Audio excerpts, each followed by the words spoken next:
Music 88.2 San UFM. Welcome back to Celeb Select. And today in the house, I have Mr. Tall, Dark, and Handsome himself, the only jaluo, aka Stefan. Welcome back to the show. Yeah. I can't believe we've made it through almost 30 minutes before you say that. Now we know he's getting comfortable.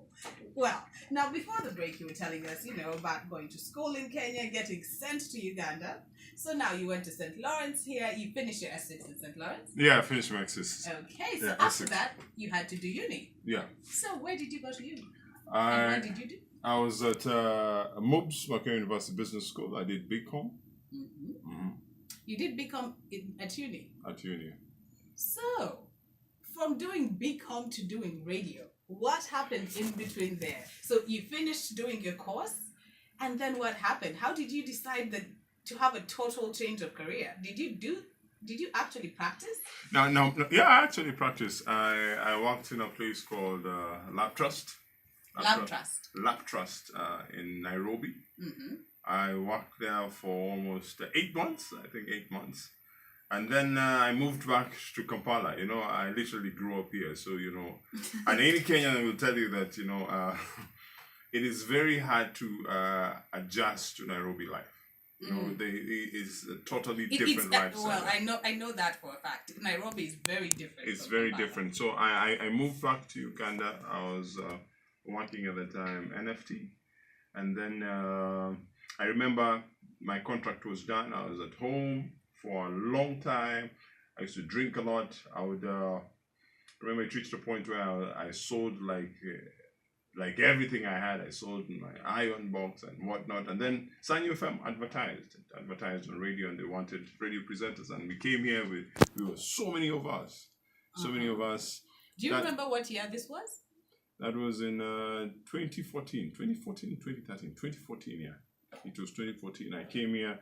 There was DJ Peter. DJ Peter was one of the guys who interviewed me. They gave me a script and I read. They asked me to talk about myself, and that was it. I went back home, and then they called me after 3 months. 3 months? 3 months, yeah. Gosh, what was that like? Wait, did you imagine that they would ever call you back? I can imagine a 3 months wait between when you first do the interview and you know what's and weird? When you get that call? Well, what's weird is that the time they called me, the landlord was on my case. Perfect timing. I used to go back home at 4 a.m. No, I used to go back home at 2 a.m. and then, leave at 4 a.m. and try and, make sure the landlord does not see you. Does not see me. And, and the rest is history. I met Christine Mawadri. She literally shaped me. She shaped the person you hear on radio. And the rest is history. Yeah. The rest is history. So you joined San UFM, and now you're a radio presenter. So what was that like? When you decided to join a radio station, did you expect what has become of your life when you did that? Okay, let me say this. Most people, when you talk to people outside there, they think radio is very easy. Yeah, that's true. Yeah, they tell you that, you just stop for a living. Radio is not easy. It's a personal relationship with people, and, we act like on a daily basis. I talk to myself on a daily basis. It's an art that you develop over so many years. It's an art, actually, and the industry is not for everyone. Yeah. The industry is not for everyone. It's not for everyone. Yeah. Well, so you are the love doctor. You do the love zone, which is a lot of people tell me, which is a lot of people's favorite show.